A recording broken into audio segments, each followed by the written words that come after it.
Well, hello, everybody. I'm Russell Hill, your host of WTF, and that is What the Fixed Ops. For all of you out there, we're excited today, and I'm joined today by... Hey, everybody. I'm Charity, the co-host here, and we're excited today. We have Mike Vogel with us, the Fixed Ops coach, president of ASMC. Mike, welcome, and, introduce yourself. Tell us who you are and what you do. Well, thanks, everybody. It's great to be here, and I appreciate you having me on the show. As you said, my name is Mike Vogel. I've spent 40 plus years in the business, about 35 years in leadership positions. I now work independently. I'm semi-retired. I do fixed ops coaching for dealerships. Most of my focus is on service manager coaching because I think it's sorely needed out there. But obviously, I also work with service advisors and complete service departments as needed. Yeah, you kind of do it all. So I've known Mike probably, about 6 months into the pandemic, that thing that we had a few years ago. And I got a chance to meet him. And I've seen him in a lot of different Zoom calls, a lot of different podcasts and rooms. And, I hear a lot out there, Mike, training, but it's like a dead end word. And I've noticed that you use coaching and mentoring. Training is one thing. Coaching and mentoring is something that's ongoing. And what are your thoughts on that? Because training is like for dogs, right? You train a dog. But you coach and mentor. I mean, yes, people need to be trained. They need to understand what the responsibilities are, et cetera. But it goes way beyond that to ensure that, because I believe the speed of the pack is set by the leader. So what are your thoughts on that, Mike? 100%. What I found out during my career when I had consultants come into my dealerships to work with us for various reasons is I learned pretty quickly that typically a trainer, a coach, whatever you want to call them, goes into a dealership, does their presentation, gets everybody on board, leaves, and then the service manager pretty much lets it set it and forget it type of deal. Oh, you said it, set it and forget it. Terrible, bad juju there, man. Well, exactly. Yeah. Well, what's happening is there's no accountability, there's no follow-up, and really for anybody to be successful, there's got to be some accountability there. And that's, I think, one of the weak points of our industry is that we teach people what should be done, but then we kind of walk away from it and expect them to do it consistently every day. And that's not the reality in today's world. Or at any time, really.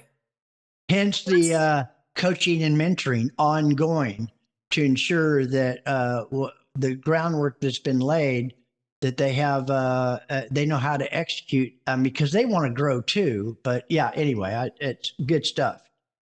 Yeah. So how do you get them accountable, Mike? How do you get them to continue on with what you've trained them with long after you're gone? Well, again, it falls back on the service managers. I spend a lot of my focus on the service managers themselves, what their current day looks like. And typically, unfortunately, they're usually chasing numbers first and then chasing fires second, or you could flip those around any way you want to look at it. But those are typically their two priorities. And the reality is, if you're holding your people accountable and you're active in your department, there's not that many fires that are going to happen because you're active in the whole gamut of what's going on in your service department. The second thing is we chase the numbers because we don't have great relationship building going on in service departments. So we have customers defecting on a constant basis. We have low retention numbers. So we constantly got to chase that gross profit and that effective labor rate and the hours per RO, when we really should be putting our attention more on what are we doing to get that customer to have a great visit where they want to come back and they want to tell other people about us. Great point. I was yesterday, I was talking to somebody, and I was talking about Lee Iacocca, back with what he did back in the 80s with Chrysler. And I remember a speech where he said, ladies and gentlemen, in the end, you can sum all businesses up to three things, and that's people, products, and profits. The most important of which are your people. It's really all about the people and the relationship. Now, I sense it when I come into a dealership. If our people are happy, I'm sure that's going to transfer to our customers. They're going to know that. And I believe that in 2025, and I've seen it over the last few years, and I want your thoughts on this, there's a huge focus on fixed operations because the amount of, it's about repeat, referral, and retention. Now, this is my 40th year in the business, and for 16 of those, I was on the front end. But it's like it was 7 out of 10 customers 20 years ago, 30 years ago were defecting, and it's the same today or somewhere close to that. And it's because of the experience that they're having. But and certainly tires and other things come into play there, which is why the independents have grown rich that surround each one of our franchise dealers. And you combat all of that. And I happen to believe a why is really, really important. They can figure out what and how, but something has to keep them. They have to understand, I think, their people are the most important assets they have, and they have to keep building their people. What are your thoughts about some of those things I was just talking about? So typically over the last 5+ years, what I've been focusing on, I call it, and I didn't invent this, obviously somebody coined this phrase, but I call it relationship versus transactional selling.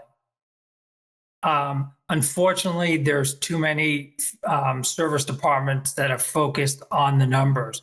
And before anybody takes my head off, obviously the numbers are important. We're in business to make money. I mean, otherwise, why would we spend millions of dollars to build a dealership? But I think it's more important on how do we get those numbers. And yeah, sure, we can have a $200 effective labor rate. We can have 3 hours per RO, but are we doing everything possible to make sure that that customer comes back? And in my experience, going back to the 80s when I was a service advisor, customers bought everything from me. And I don't even consider myself a good salesperson, but I am a good people person.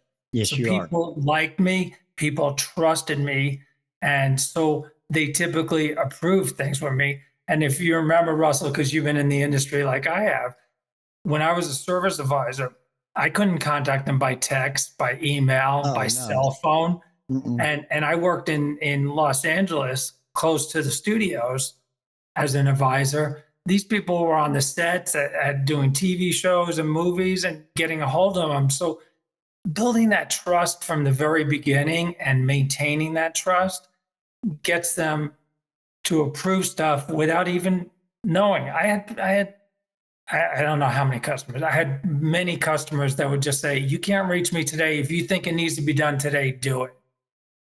You don't hear that being said in too many service departments anymore. No.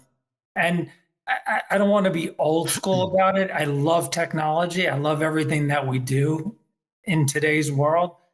But if we don't have that relationship, we're not going to be successful for the long term. We're only going to be a short-term situation. And we're not going to, as you brought up, we're not going to get the tire sales. We're not going to get to how many dealerships are seeing cars at 100,000 miles? Not that many. So, they're out there. They're just somewhere else. Correct. Yeah. Correct. Yeah. Well, I would also like to add for the 3 Ps, passion would also be another good thing to follow. What do people do, Mike, if they're not one of those people who are naturally trustworthy or friendly or open, or how do they get that trust built with their customers so they can get more yeses, less nos? I think it's just being upfront. You have to show value in what you're talking about. You have to show value in possibly on the price. Um, you have to be convenient as possible. But I think, to kind of step away from your question for a second, I think we need to look at, are we hiring the right people for that position? Not everybody is good in a customer facing position. So did we make the right hire at the very beginning? Because you can teach certain things, but I don't know that you can teach personality. I mean, you are who you are. Slap them into submission, but yeah, I mean, you have to make the right hires, and we talk about customer retention all the time. Are we doing everything on the employee retention side to show the value? And kind of when I was running service departments, I found, I probably read it in a book somewhere, I heard it in a seminar, but the WIFM, what's in it for me?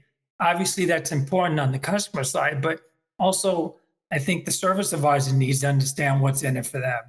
This is why you should be doing this, this, this, and this. The follow-up, the old Dr. Pepper rule, follow up at 10, 12, and 2. All the little corny stuff that we used to do in the day, we still should be doing. Maybe what the Dr. Pepper rule is going to be by text, or maybe it's going to be by email or cell phone or office phone, whatever it is, but it still needs to be done. Mm-hmm. Yes, it does. You just sort of alluded to my next question, which was, how do we increase retention for both our employees and our customers?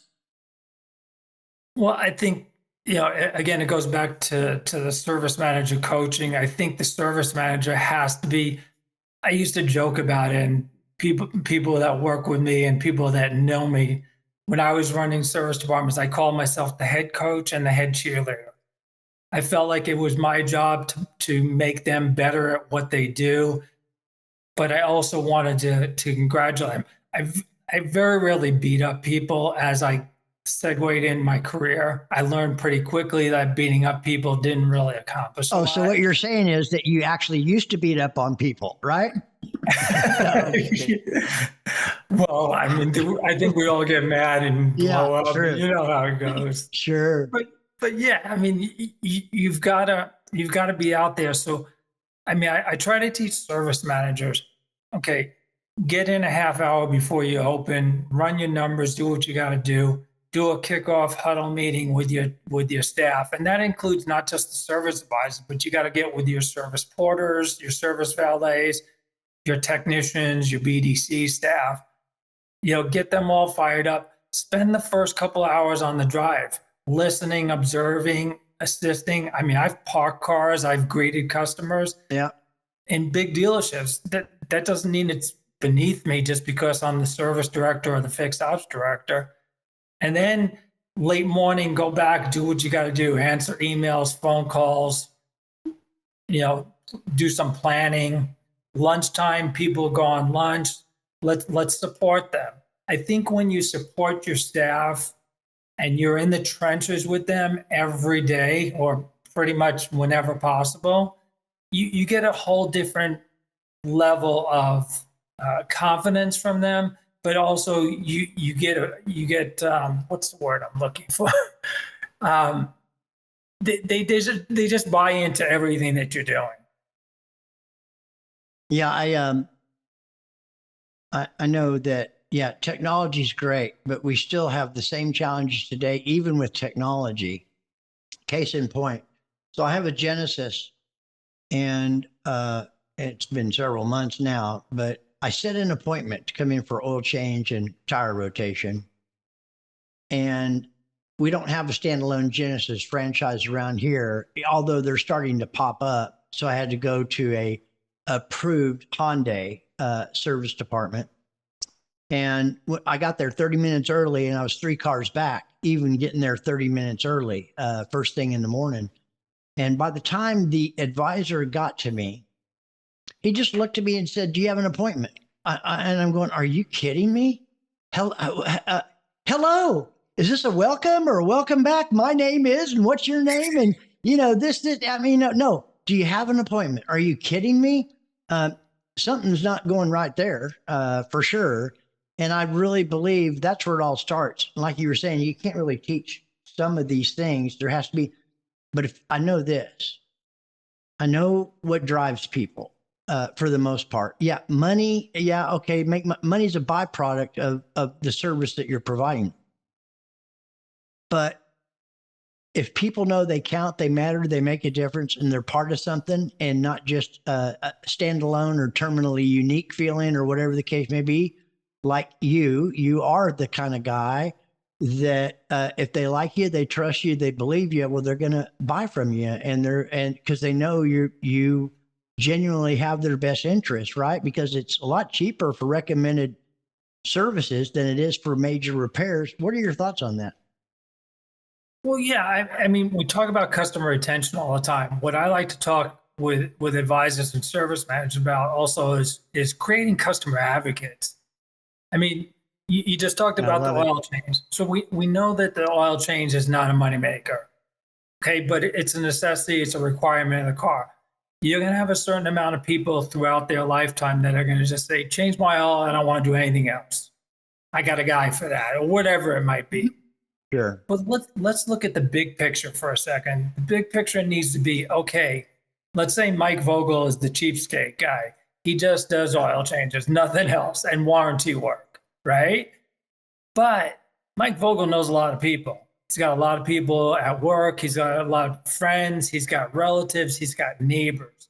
Okay, what if I treat Mike Vogel like he's spending $1,000, even though he's just doing an oil change? And the guy leaves here really happy. I get him in and out in a timely manner. I treat him well. I treat him with respect. I show the value in doing business with us. Now Mike Vogel starts talking about me and the dealership. And really, that's what it needs to be about, because big picture is everybody knows everybody, or somebody, I should say. Sure. And at the end of the day, if they're only a warranty customer, they know people that are big spenders.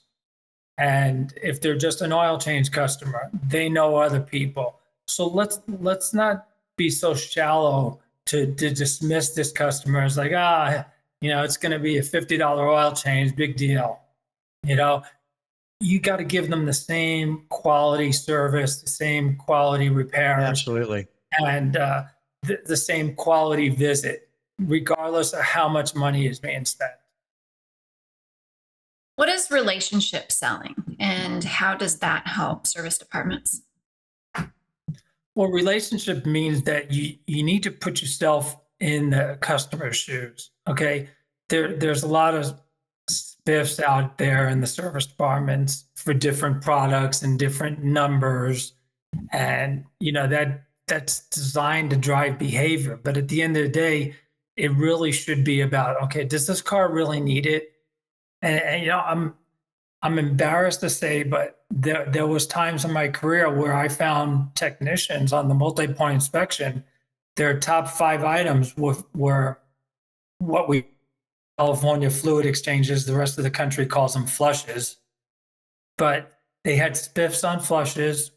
It was an easy sale. It was easy to do. It was easy to make money on it. So there were certain technicians I found out those were their top 5 items. I was like, okay, wait a minute.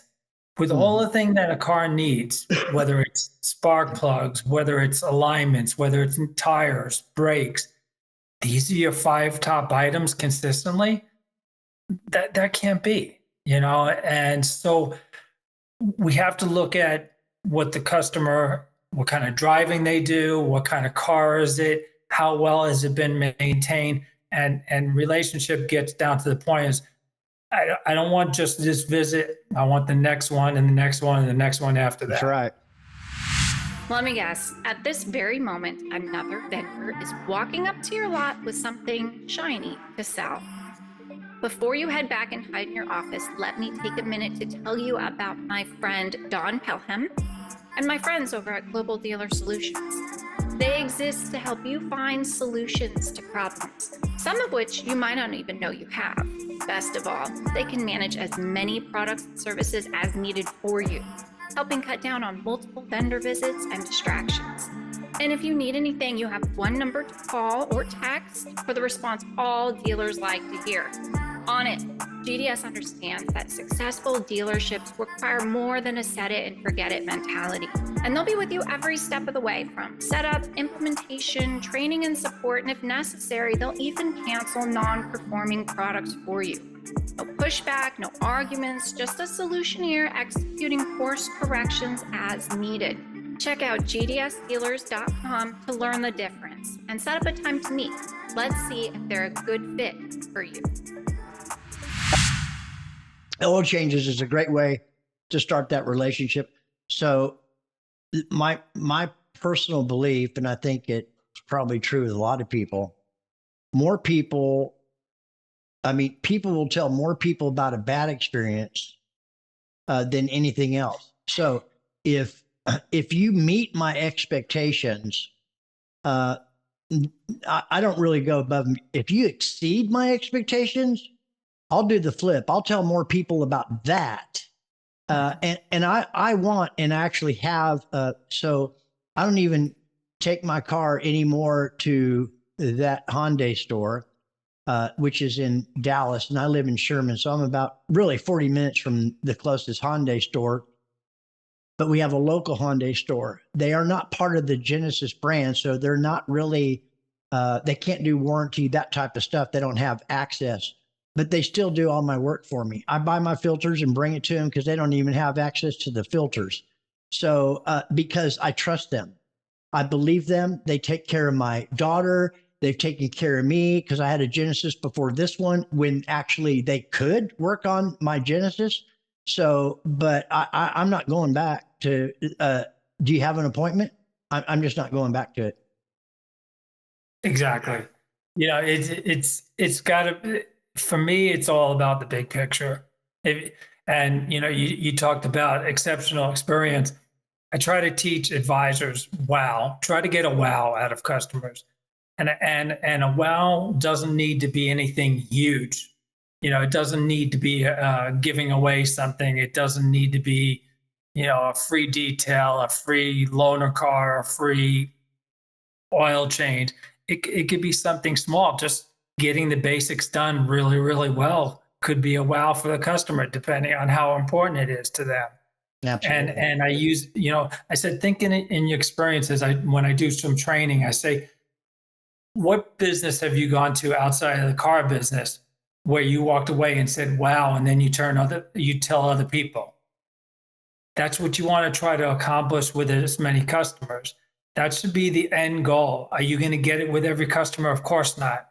But if you start out thinking, how can I wow this customer? You're going to get a few, and those few, those become the advocates for you. And then that's just like gold, in my opinion.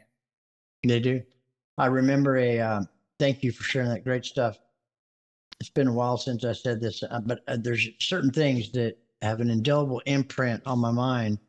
And I'm not even sure if it was the service manager or if it was an advisor, because it was so long ago.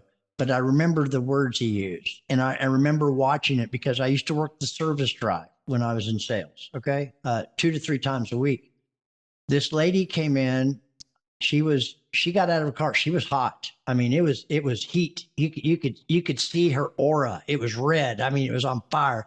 And she approached this guy, and she just started in, and he just looked at her. He was listening to understand, not to respond. And I watched it all play out. Like I said, I don't know if it was I think it was the service manager, but I just, I remember something very powerful I learned. So it seemed like in that kind of situation, when you're being berated, that it lasts forever. Mike, it was probably 30, 40 seconds. That's about all. She paused to take a breath after she got the bulk of it out. And he, I could see him nodding and giving her eye contact without infringing and getting her worse. And then said, I apologize. Can you forgive me? 6 words, most powerful words in English vocabulary I ever heard. And he just shut up after that. Okay. He was very sincere saying it. You could see her shoulders drop back, and she just, man, I'm sorry. It wasn't even about him or what happened. something happened that morning and she took it out on him. And she was apologizing in less than a minute after that 30 or 40. I mean, it was incredible what I learned that day. It was powerful. It happens. I'll share a quick, well, I'll try to make this story quick. No, share it. Something similar to that. So when I was a service advisor, I was working at the #1 Nissan dealership in the United States at the time. Guy comes driving down. We had a long entrance before we got to the service drive. And I look around and all the other service advisors either picked up the phone or ran in the shop. So I was left to greet the guy. Turns out this was his 4th visit for a transmission concern. Oh. Okay. So I greet him. I let him vent, let him, about how dissatisfied he was. Got my technician team leader out to road test with him. Assured him I would get some resolution for him. Got with my service manager. My service manager got with the factory, who was a Nissan dealership. Nissan sent out a technical guy, worked with us, got his transmission resolved. Now this guy came in, he had 22,000 miles on the car at the time. Now this was at a time back in the 80s when oil changes were 3,750 miles. I remember. Tune-ups at 15,000 miles, coolant, transmission fluid every 15 or 30,000 miles. There was a lot of maintenance to be done. He bought the car there. He hadn't done any of his services there because of the poor treatment on his warranty concern. Got it resolved. From that moment forward, not only did he do every single thing that I recommended to him, come to find out, there was a huge office building right across the street from the dealership. That's where he worked. So we couldn't have been any more convenient for him. Oh, yeah. Yeah, absolutely. Next thing I know, every week I got people coming in from that building that drove Nissans that he spoke to and said, go see Mike Vogel. He'll take care of you. So what did I really do? I listened, like you said with that woman. Yeah, I apologize. I got a resolution done. I showed concern for him, and boom, we fixed it.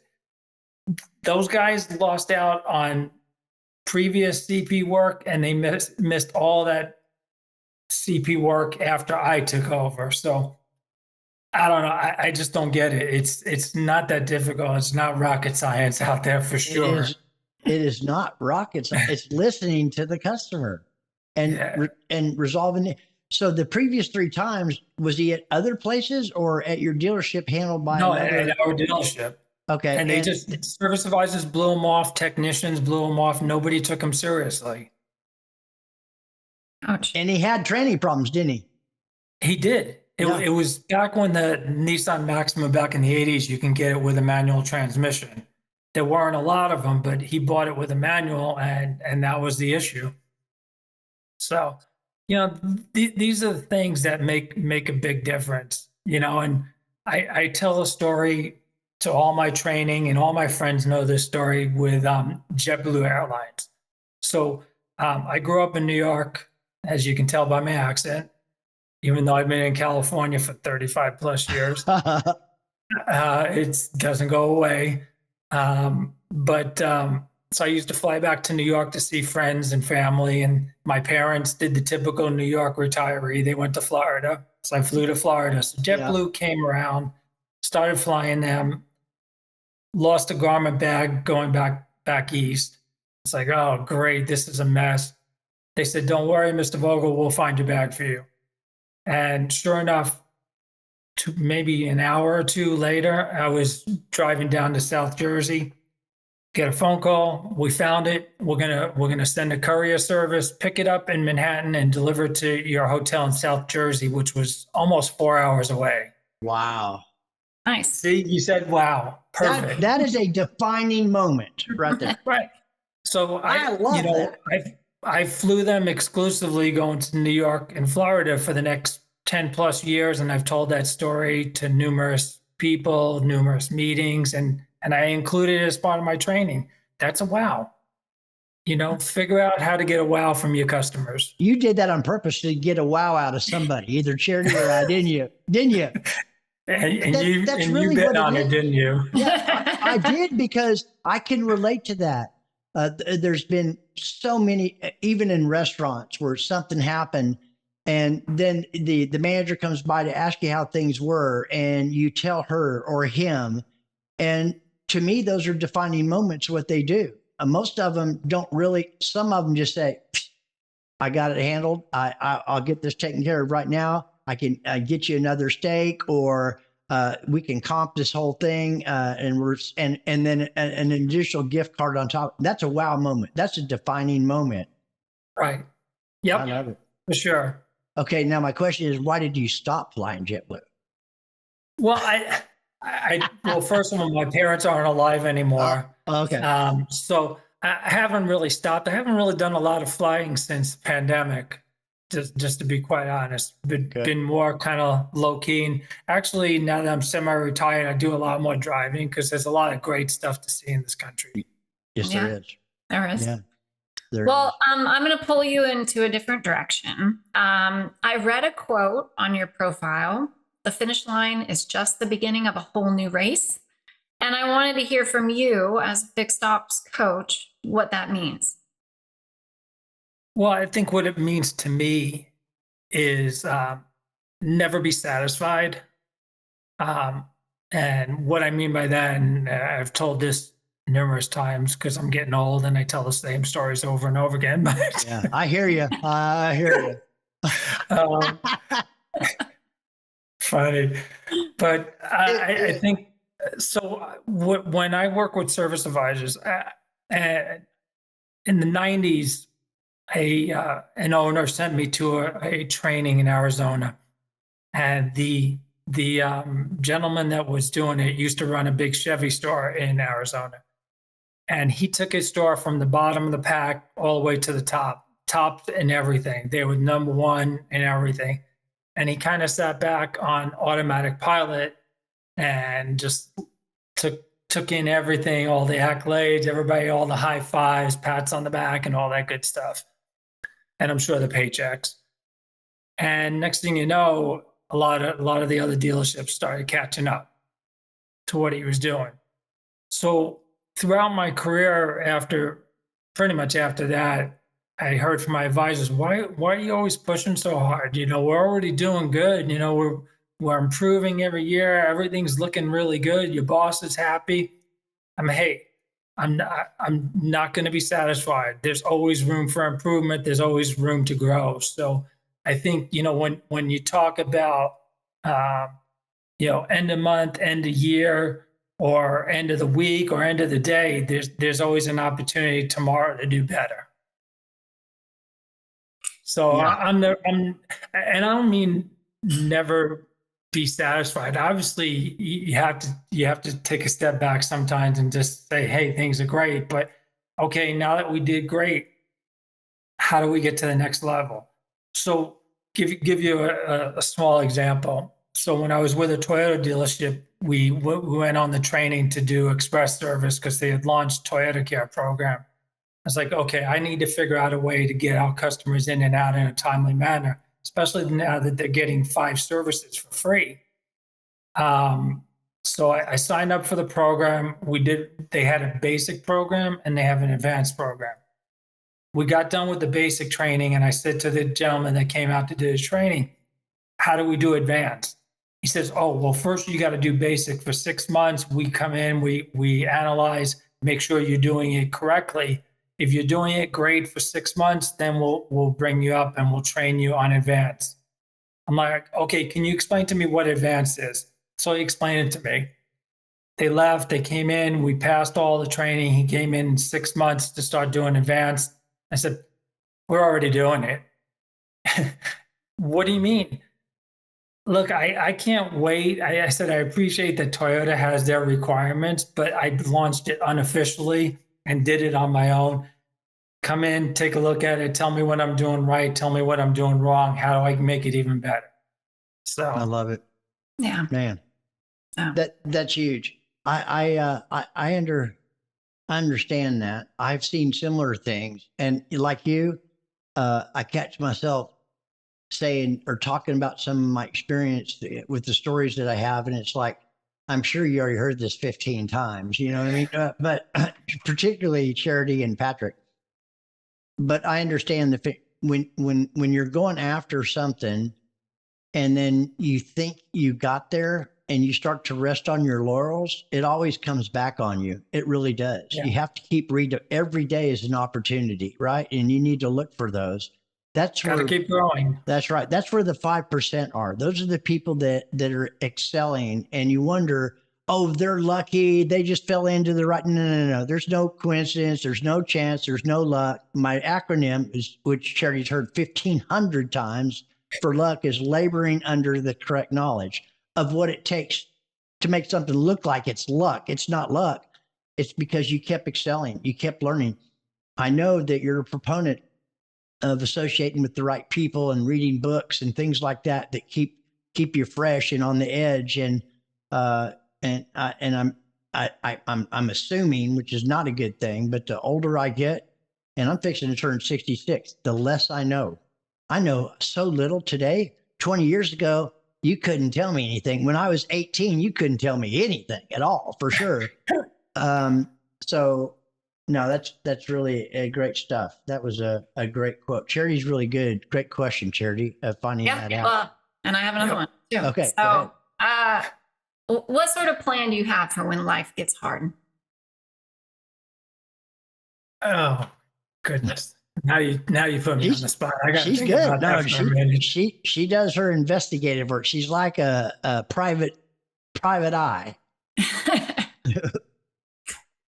I think when life gets hard, I think you got to lean on other people, whether it's venting, whether it's advice, whatever it might be. And what I learned on also later on in my career was I used to try to make all the decisions for the service department and the parts departments myself. And one of the key things that Toyota did, we were fortunate enough to be selected to be a pilot dealer. We were one of 14 dealerships in the United States to be a pilot dealer for a signature program, which was in the early 2000s. And unfortunately, they ran it for about, I want to say 8 years, and then they stopped doing it.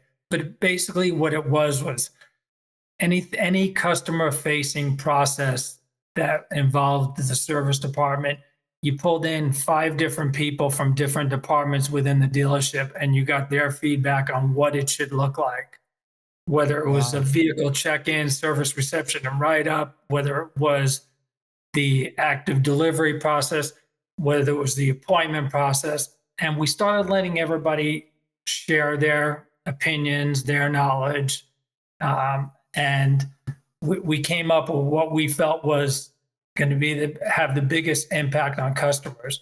And what I learned from that is that you don't have to necessarily do things alone. You can reach out. Just because you're the service director, service manager, the leader, the coach, whatever you want to call the position, doesn't mean that you have to have all the answers and that you have to solve all the problems. You can get other people to help with you.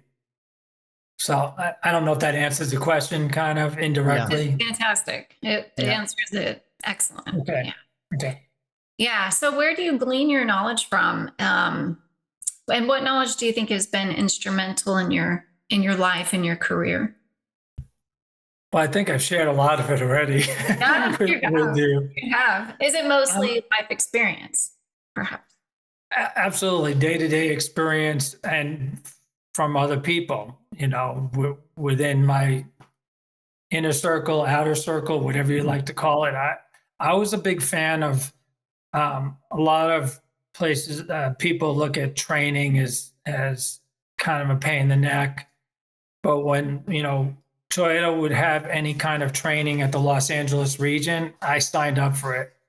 Because not only could I learn from the person that was teaching the class, I also got to spend a whole day or a couple of days with my peers and there. And that's where you share your experiences with each other and you ask opinions with each other. And that's how you get better.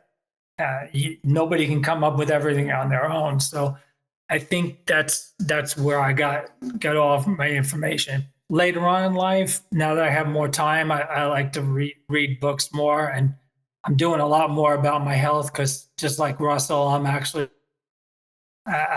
really getting up there. So in age, so keeping myself as healthy as I can, so I'm around as long as I can be and healthy is important to me now. Yeah, I hear. Thank you for sharing that. I hear.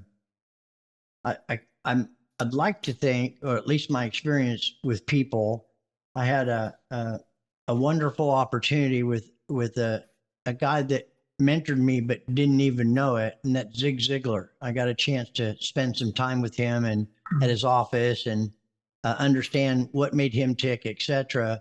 And bought into the help enough other people get what they want, you'll get what you want. And I think that early in some of the management positions I had in my career, I thought I had to know it all to be the right kind of leader. And really, what I understood back then, or what I understand now that I understand back then, is I was really just a manager, and I lit a fire underneath people to get them moving. When I learned that a leader actually light a fire inside of people to help them get to the next level. And so today I learned, as I approached the later years, that I'd rather surround myself with people that know much more than I do. It makes things a lot easier, and get their input and listen to them. And because forcing people to do things that they don't want to do, or without any explanation or understanding. And my life in a leadership position, things have been a lot easier surrounding myself, like with Patrick and Charity and a lot of the members on our team. Their stuff they're doing, I couldn't even fathom how to even do it, nor do I want to. I learned to spend my time in the 3 areas that I used to spend 80% of my time trying to be in other areas that I wasn't ever good at, and very little in the areas I was. Now I spend all my time in the areas that I'm good at. So I get it. And I want other people to experience that too.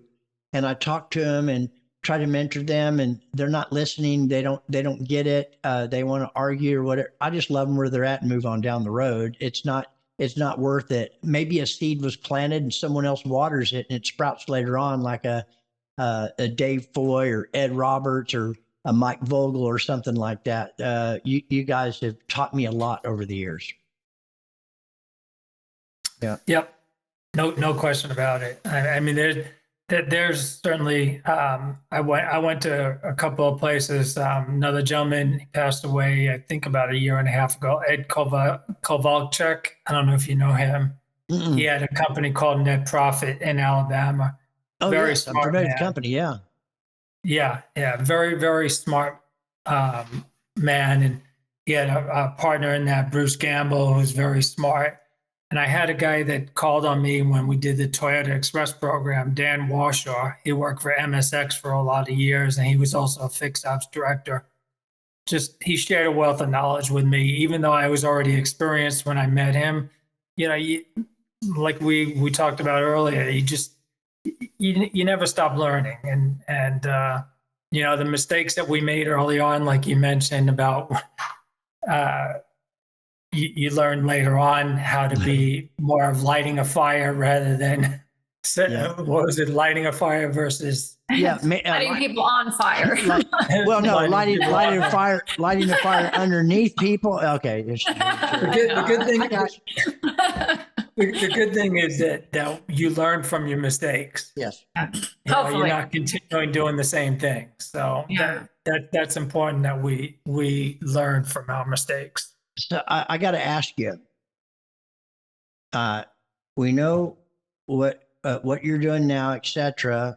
And I know a lot about some of the things that you have done and still are doing.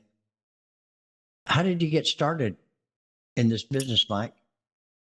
So I got started, first of all, I was a typical young man. I love cars, and the first car I wanted to buy, there was a muscle car lot in Queens, New York. And what was the car?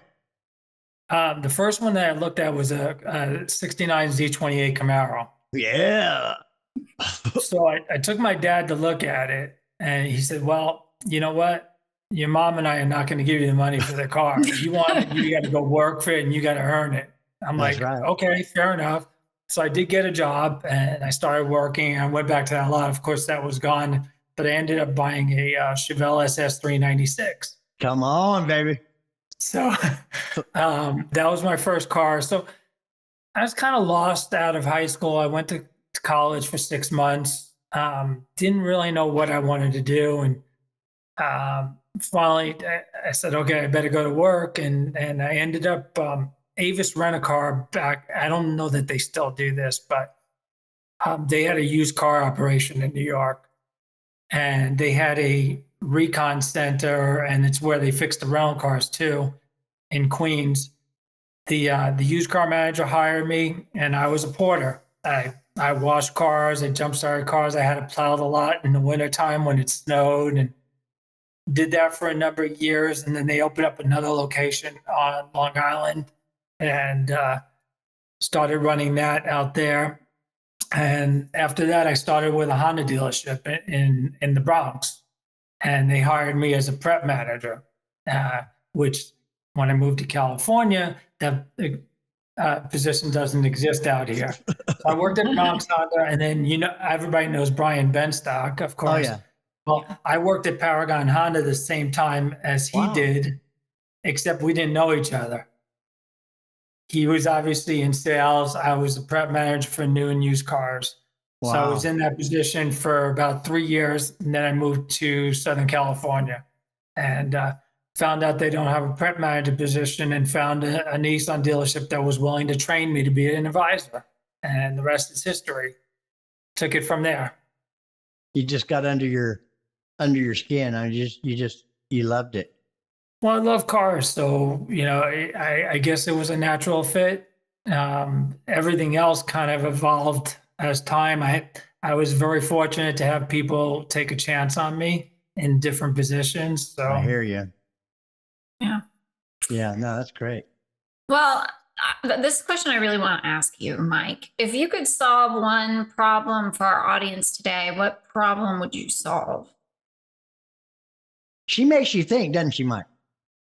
You know, actually, that one's a little bit easier. It kind of Okay. circles back to the beginning. That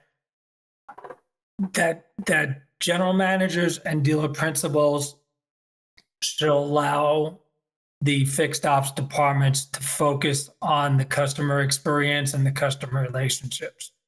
Because right now we're just continuing year after year to spin our wheels and not get any better on it. And the only fix that they find is, let's raise our effective labor rate, let's raise our door rate, let's raise our hours per RO. But they're not fixing the core problem. The core No. problem is customers are not happy enough to come back. And until a dealership's willing to do that, you know, real quickly, when I used to interview with a dealer principal or a general manager for a position, they'd ask me at some point during the interview, did I have any questions? I said, yes. What's your expectation from me? And if they answered, well, I want to see the numbers, you know, turned around in 90 days or 120 days, I'd raise my hand and say, I'm not your guy. And they would look puzzled and say, well, what do you mean? I said, can I do that? Yeah, absolutely, I can do that. But that's not going to create long-term success for the service department. No, well, what are you talking about? I said, well, if I do it the right way with my team, we're talking 12 to 18 months. I said, that's the reality. Are you going to see growth over those 12 to 18 months? Absolutely. Sure. Are you going to see significant growth? Not for the first 12 months. You're going to see steady growth. You will not see me go backwards at all.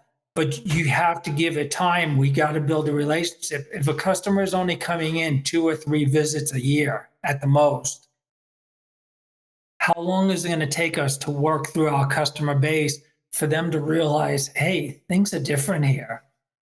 You know, I'm getting a lot better service this time. and now they come back for the next visit and the next visit. That takes time. You can't flip a switch and boom, everything's all great.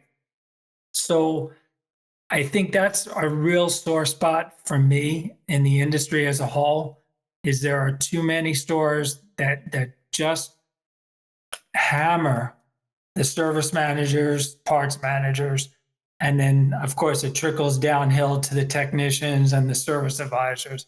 And so we lose sight of what's really important and getting that customer to come back for the next visit and the visit after that and so on. Well, it's really funny. You keep doing the same thing, expecting different results. If your response to me was that way when I was a general manager, I probably would have hired you on the spot, because they're always going to get that answer. The vast majority of people are they're going to be 90 or 120 day wonders, and then they're going to crash and burn, and they're going to be interviewing somebody again. Right. Absolutely. That's like so predictable of what the outcome is going to be. Kudos for you for asking those types of questions, and people hired you because you said that too, didn't they? Yeah, I mean, I'm not here to brag, but I never had an issue getting a position, and I was never fired from a position except way back when I was in New York. So, the reality is, obviously I was doing a good enough job never to be fired. And getting the right fit is important. Just like we talked about at the very beginning, are we hiring the right people for that service advisor position? Do they have the skills necessary? And I mean the people skills, obviously. We can teach them the processes, we can teach them about the industry, but we can't teach, either you get it and you're good at taking care of customers, or you don't. We come full circle. We started off the way we ended off. Yeah. It's about the people. Yeah. It really is. And unfortunately, we got one more thing, Charity, we want to ask you. Go ahead, Charity. Yeah. Well, the question is, are there any questions we didn't ask you, but you wish we did? Yeah. Oh, goodness. No, I think, we make the business out to be more difficult than it needs to be.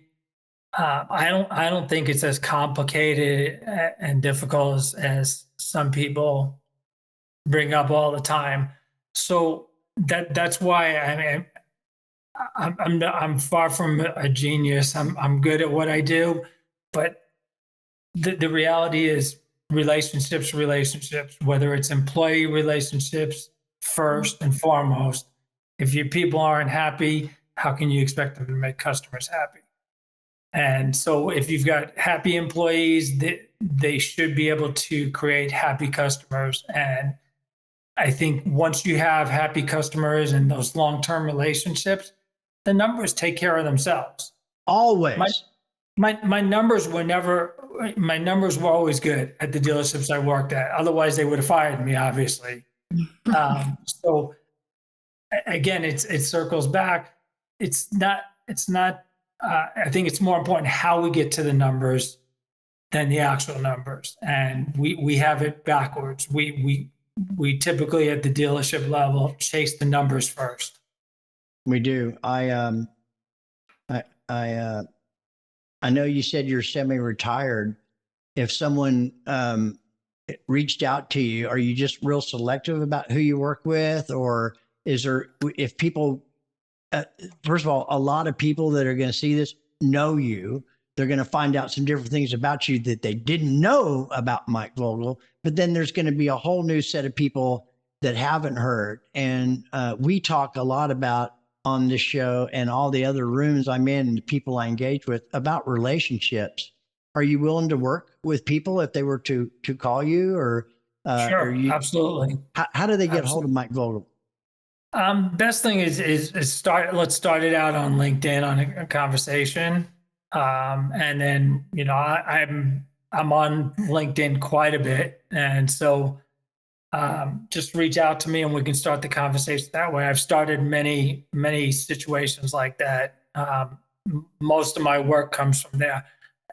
I'm fortunate enough that I don't have to work a lot and I don't want to work a lot, but I'm looking forward to that someday. Yes, yeah.